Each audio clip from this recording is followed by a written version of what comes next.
Na wahusieni tena kwa mara nyingine, pamoja na kuihusia nafsi yangu katika swala zima la kumcha Mwenyezi Mungu Subhanahu wa Ta'ala, kwani hawajakupata kuambiana waja wa Mwenyezi Mungu jambo lililokuwa bora lenye faida fi dunia wal akhirah, isipokuwa ni jambo ambalo litatupelekea katika swala zima la kumcha Mwenyezi Mungu Subhanahu wa Ta'ala. Tunaendelea na anwani yetu kama ambavyo hutuba imetuhimiza sana kutengeneza dhana iliyokuwa nzuri kwa Mwenyezi Mungu, lakini pia na kwa waumini wenzio. Miongoni mwa ibada iliyokuwa nzuri ni husnul dhanni billahi ta'ala, ni kumdhania dhana njema Mwenyezi Mungu Subhanahu wa Ta'ala. Hii ni miongoni mwa ibada iliyokuwa kubwa ambayo hivi sasa kwenye zama zetu imekuwa ni changamoto kuipata. Wapo miongoni mwetu hakiumwa kidogo tu, basi ni sababu jirani ndo anayefanya yeye ashindwe kuishi vizuri katika maisha yake. Dhana yake imetengenezwa katika staili hiyo, na kadiri ambavyo anavyozidi kudhania hivyo ndivyo ambavyo Mwenyezi Mungu Subhanahu wa Ta'ala anazidi kumpa matatizo. Kwa hivyo tutengenezeni dhana iliyokuwa nzuri kwa Mwenyezi Mungu Subhanahu wa Ta'ala, kwa Waislamu wenzetu, kwa kila ambaye tunaishi naye, jirani, haijalishi jirani yako ni mtu wa aina gani, mtengenezee dhana iliyokuwa nzuri. Ukiwa kwenye hali ambayo si hali nzuri, ni hali mbaya, basi ile hali mbaya isikutoe katika focus, kwamba ukasahau kwamba kuna Mwenyezi Mungu Subhanahu wa Ta'ala, ukahisi kila linalokupata katika mabaya basi ni watu wanasababisha. Hapana, mzanie vizuri Mwenyezi Mungu. Lakini pia ukiwa sehemu ya mazuri ambayo Mwenyezi Mungu Subhanahu wa Ta'ala amekujalia, pia endelea kumdhania vizuri Mwenyezi Mungu Subhanahu wa Ta'ala, kwani kadiri ambavyo unavyozidi kudhania dhana iliyokuwa bora, dhana iliyokuwa nzuri, basi unazidi kujitengenezea mambo yaliyokuwa mazuri kwako wewe na kwa ndugu zako. Husnul dhanni billahi ta'ala, tumdhanieni Mwenyezi Mungu dhana iliyokuwa nzuri.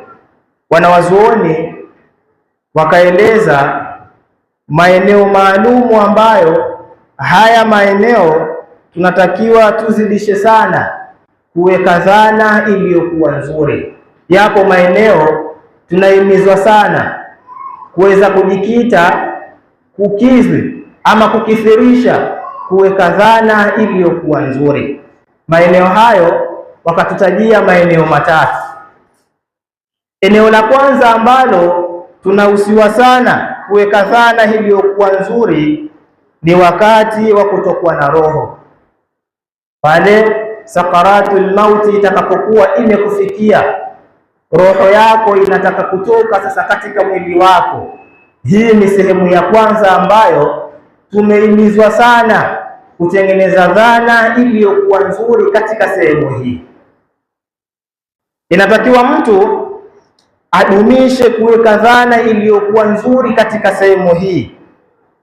Wakatuelezea wanawazuoni kisa cha yule kijana mmoja aliyekuwa katika hii sakaratul mauti, roho yake inataka kutoka. Wanawazuoni wanatuambia kijana yule alipata bahati ya kutembelewa na Bwana Mtume Muhammad sallallahu alaihi wasallam ikiwa yupo katika hali ya kutokwa na roho yake. Bwana Mtume Muhammad sallallahu alaihi wasallam akamuuliza, ikiwa yule kijana roho yake ndiyo inataka kutoka, kaifa tajiduka, vipi unaionaje hali yako ya hivi sasa? Hii hali ya kutoka kwa roho, wewe hii hali unaionaje? Kijana yule akajibu kwa kumwambia Bwana Mtume Muhammad sallallahu alaihi wasallam, wallahi ya Rasulullah, arju Allah wa akhafu dhunub.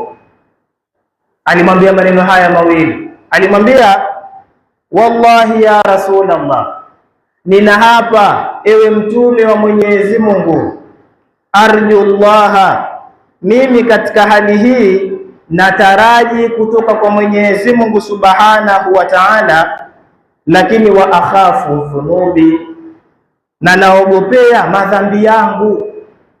Yeye haijarishi katika maisha yake aliishi katika stahili ya aina gani, maadamu anarudi kwa Mwenyezi Mungu Subhanahu wa Ta'ala, dhana yake ya kwanza alimdhania vizuri Mwenyezi Mungu Subhanahu wa Ta'ala kwamba hii hali niliyokuwa nayo haijarishi nimepitia kitu cha aina gani katika maisha yangu, lakini nataraji kwa Mwenyezi Mungu Subhanahu wa Ta'ala anilipe yaliyokuwa mazuri. Lakini mbali na kutaraji kwa Mwenyezi Mungu Subhanahu wa Ta'ala, wa akhafu dhunubi, na yaogopea madhambi yangu. Hakuna mtu ambaye hamkosi Mwenyezi Mungu Subhanahu wa Ta'ala. Ikiwa tunamkosea sote Mwenyezi Mungu Subhanahu wa Ta'ala, ikiwa tupo katika hali kama hii, ukisema umejikatia tamaa kwa yale ambayo umemkosea Mwenyezi Mungu Subhanahu wa Ta'ala, basi wewe hauwezi kufaulu kesho kwa Mwenyezi Mungu. Haijarishi ulikuwa unaishi katika sampuli gani. Ikiwa roho yako inatoka, jambo la kwanza dhania vizuri kwa Mwenyezi Mungu Subhanahu wa Ta'ala kwamba mimi Mwenyezi Mungu Subhanahu wa Ta'ala atakwenda akanilipe tu yaliyokuwa mazuri, haijarishi nilifanya kitu gani. Arjullaha, tutaraji kwa Mwenyezi Mungu Subhanahu wa Ta'ala kwa kudhania dhana iliyokuwa nzuri. Hili ni jambo la kwanza ambalo wanawazuoni wametusisitiza sana kuweza kuliwekea dhana iliyokuwa nzuri. Jambo la kwanza ni wakati wa kutokuwa na roho. Sisi sote roho zetu zitatoka. Tutarajieni kwa Mwenyezi Mungu matarajio yaliyokuwa mazuri. Kadiri ambavyo tunataraji yaliyokuwa mazuri, ndio Mwenyezi Mungu atakavyokugaia hayo mazuri. Ukidhania yaliyokuwa mabaya kwa kumdhania Mungu, basi utayapata hayo mabaya. Hili ni jambo la kwanza.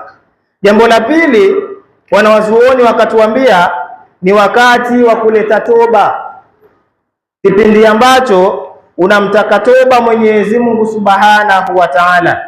Yapo mambo umemfanyia Mwenyezi Mungu Subhanahu wa Ta'ala, mambo ambayo hayampendezi wala hayamridhii Mwenyezi Mungu Subhanahu wa Ta'ala.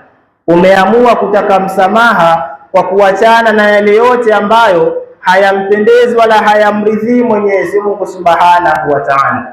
Umemuomba msamaha Mwenyezi Mungu Subhanahu wa Ta'ala. Jambo la kuchunga katika msamaha wako, wewe dhania vizuri kwamba mimi Mwenyezi Mungu amenisamehe. Usiweke dauti katika msamaha wako. Ukitia mashaka tu katika msamaha wako, umeutia dosari msamaha wako. Kwa sababu gani?